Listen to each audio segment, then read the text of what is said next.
कराएं पितृदोष की शांति त्रिपिंडी श्राद्ध काशी वाराणसी पिशाच मोचन स्थित कुंड पर। क्योंकि बनारस काशी ये मोक्ष की नगरी है और पिशाच मोचन कुंड पर ऐसा कहा गया है, यदि कोई भी व्यक्ति जो पितृदोष आदि से पीड़ित हो, यहाँ पर त्रिपिंडी श्राद्ध करने मात्र से ही उसके समस्त पितृ तर जाते हैं और वह सुख शांति मान सम्मान इत्यादि को प्राप्त करता है। नमस्कार, मैं आचार्य सर्वेश तिवारी काशी से। ये पितृदोष क्या होता है और इसके प्रभाव क्या होते हैं, इसका निराकरण क्या होता है और इसको कहाँ पर करना अति श्रेष्ठ माना गया है, यह हम जानते हैं। सर्वप्रथम हम यह जानते हैं कि पितृदोष से हमारे जीवन में क्या क्या समस्याएं उत्पन्न होती हैं। जैसा कि घर परिवार में हमेशा कलह मचे रहना, हमेशा लड़ाई झगड़े होते रहना, सुख शांति ना होना, जीवन में कार्य व्यापार में अत्यधिक रुकावटें आना, नौकरी इत्यादि में अत्यधिक रुकावटें आना तथा पुत्र आदि की प्राप्ति में अत्यधिक रुकावटें आना और घर परिवार में सभी लोग रोग आदि से ग्रसित हो तथा समस्त जीवन में कई सारी दिक्कतें उत्पन्न होना, यह पितृदोष के लक्षण हैं। और यह क्यों होते हैं और कैसे होते हैं। एक तो सर्वप्रथम हमारी जन्म कुंडली में इसके कई सारे योग बनते हैं, जिसकी वजह से हमारे जीवन में पितृदोष लग जाता है।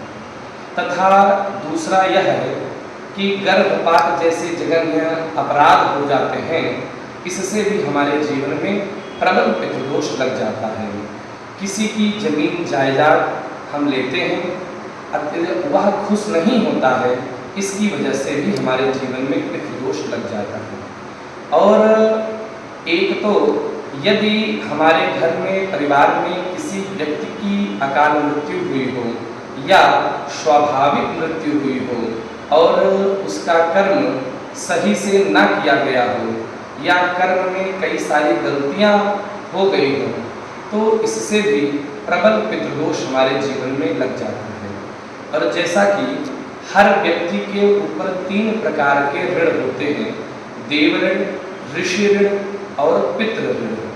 इन ऋणों से मुक्ति के लिए व्यक्ति को प्रतिदिन तर्पण करना चाहिए।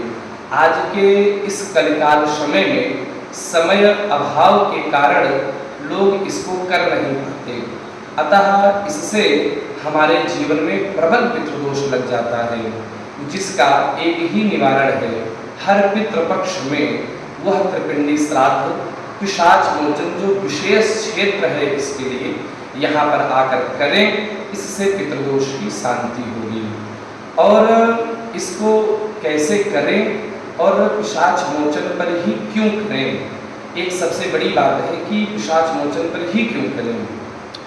तो सर्वप्रथम इसमें 3 तर्पण होते हैं, देव तर्पण, ऋषि तर्पण, पितृ तर्पण।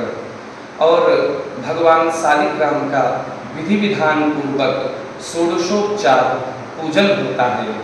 फिर 3 कलश रखे जाते हैं, ब्रह्मा कलश, विष्णु कलश एवं रुद्र कलश।